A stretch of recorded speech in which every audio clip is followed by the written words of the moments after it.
Good evening, morning, good afternoon, global population, Sam Fisher here. So, Watch the Waters came out yesterday. Don't know if any of you have heard of it.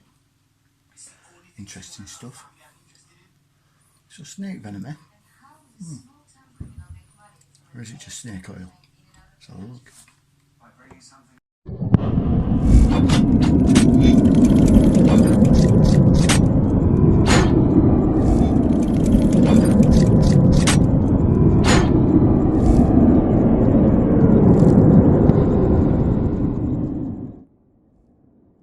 Samuel N. Fisher, author of the Legion Saga.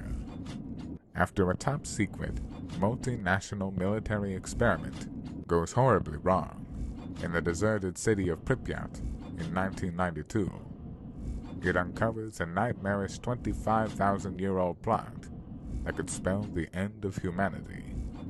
Who knows? Hopefully if they make a movie out of it, they'll cast me.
Right, some of you may or may not remember a video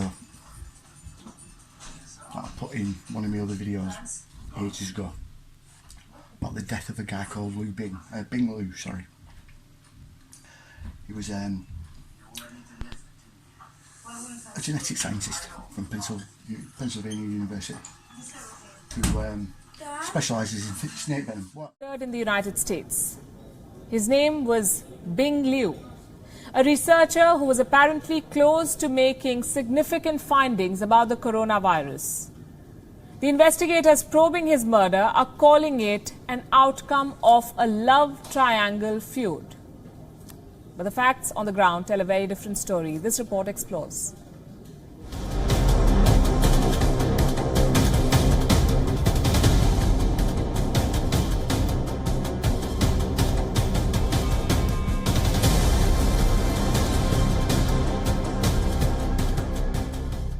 He was a Chinese-born researcher on American soil. He was studying cellular mechanisms of the coronavirus. And he was apparently close to making significant findings. Professor Bing Liu is now dead. The 37-year-old researcher was found murdered at his home in Pittsburgh, Pennsylvania. The incident took place at around noon on Saturday, the 2nd of May. Bing Liu was found with multiple gunshot wounds to his head, neck and torso. His home in the suburbs of Ross Township in Pittsburgh was in ruins. Investigators have been quick to call this an outcome of a love triangle feud. A lengthy dispute which apparently included this man, Hao Gu, a 46-year-old software engineer who has been identified as the murderer. As per reports, after opening fire on Professor Liu, Hao Gu turned the gun on himself. He too was found dead in a car parked just 100 yards away. It's been called a case of murder-suicide, but investigators have failed to offer additional details about how the two men knew each other. And here's the twist in the tale. Professor Bing Liu was working at the University of Pittsburgh Medical Center. The organization has issued a statement on his death. It reads, and I quote, "Bing was on the verge of making very significant findings towards understanding the cellular mechanisms that underlie SARS-CoV-2 infection and the cellular basis of the following complications." That's not all. The Pittsburgh Post-Gazette, the largest newspaper in the city, reported on the 4th of May that Bing Liu's neighbors did not hear any sounds of gunshots on the day of his death. and that a formal ruling by the county medical examiner on the cause of Liu's death is still pending. So was it really a murder over a love triangle or the outcome of some conspiracy? Are there more secrets hidden in the dark? These questions have taken America by storm. Bureau Report, Beyond. Now, as you can see, at the time, I didn't really think much of it, you know what I mean? I thought it was a bit weird. It's going to make an announcement. It's going to, you know, a big press release. Made a major breakthrough. And he's found dead, shot dead by his best friend, who then shot himself outside in the car. Because of a love triangle sort of thing. I mean, that was a bit suspicious in itself, but I didn't really think much of it after that. Maybe I should have. You see, although he specialised in snake venom, he decided to move into COVID research, which I thought was a bit weird as well. But again, didn't really think much of it. And carried on concentrating on the lines of research I've been doing anyway. Now everyone knows the symptoms with COVID didn't make sense, yeah. I've always thought it wasn't a virus. It was either a rebranded cold or flu, or, you know, just a psychological thing.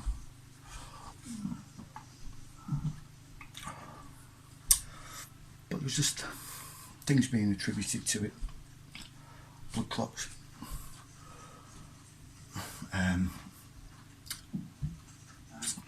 Serious pulmonary disease and conditions, brain aneurysms, clots in the heart, like clots in all the organs, their veins breaking down, their blood becoming too thick, all sorts, loads and loads of stuff. Which made me think we were just seeing someone, just any patient that died in the care, the doctors, they were just attributing it to COVID no matter what, which is why he got so many symptoms. But you see, the snake venom thing, it makes perfect sense. And I'm going to start explaining why.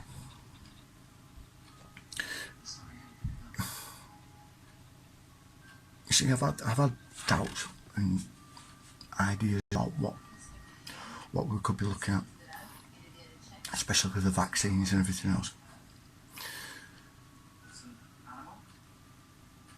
And then as soon as I started watching that video, that Dr. Ardis video, and he mentioned Bing Liu, everything made sense. Instantly. Everything just fell into place.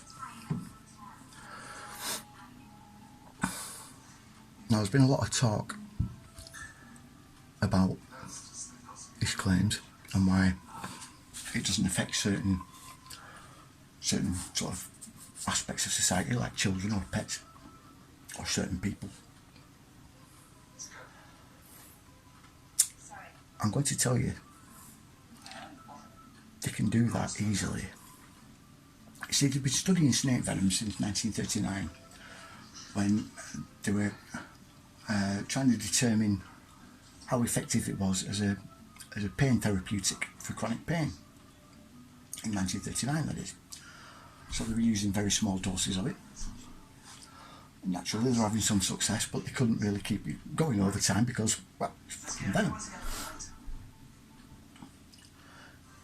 It wasn't until we started getting gene editing technology, such as CRISPR, stuff like that, where things began to open up a bit. You see, you mentioned this in the video, but for some reason, quite a few of you didn't really listen. For the past 10 years, various universities around the world, worldwide, have been breaking down Cobra venom into its separate peptides and proteins and the gene sequences of it to see what each one does, what effect that it has. Well, actually, no, more than 10 years now. One of the papers that Bing Liu wrote quite some time ago was using Cobra venom as a vector for brain medication, because they could alter it just enough so it'd be non-toxic, but it would target the brain. You see, this is the thing about Cobra, about snake venom, and well, any venom really, that people don't understand. I don't think they quite get through into their head. When it enters the body, it's genetically sequenced to target certain areas of the body, be that the nerves to paralyse, the respiratory system to suffocate, the brain to destroy the brain, give them a stroke, shuts it down, the veins to dissolve the bloodstream, the thinning of the blood to give them a heart attack. There's so many different ways that different venoms can attack the body, right? And they're tailored specifically to do that, right? This is one of the things that they started figuring out very early on, especially with certain venoms with multiple sorts of pathogenic effects, right? So, in the case of Cobra venom, it will attack the bloodstream, so it will thin the blood, it will also dissolve the veins, and it will also attack the respiratory system, right? It actually attacks the diaphragm. It stops it from actually pulling up and down, which is how you breathe. Yeah, it's not your lungs that do it, it's the diaphragm that does it. That just inflates your lungs. So it does all of those things. It does multiple things to kill its prey. It's not the only snake that does that, obviously, there's quite a few. But they started figuring out which peptides did what and which proteins did what, and began to tinker with them to get certain effects. After the 10 years with the Cobra venom, or with snake venom in general, because they've been doing it with multiple snakes around the world, they can now target demographics. They can target you by race, they can target you by age, by sex, by underlying condition, target specific organs, target certain species. The amount of work they've done with snake venom is unbelievable, and how they can manipulate it is even more astounding. In the description for this video, I'm going to leave 3 links to my Telegram page, and these are all the papers that I've downloaded that you can view on there, explaining all this. I'll also leave a link to the Watch Waters video.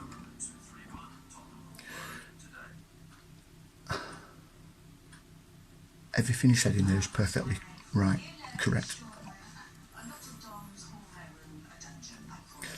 and it makes absolute sense.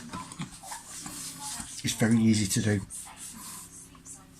unbelievably easy to do,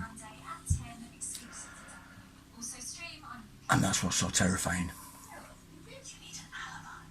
Anyway, like, share, subscribe, you know the drill. See you later.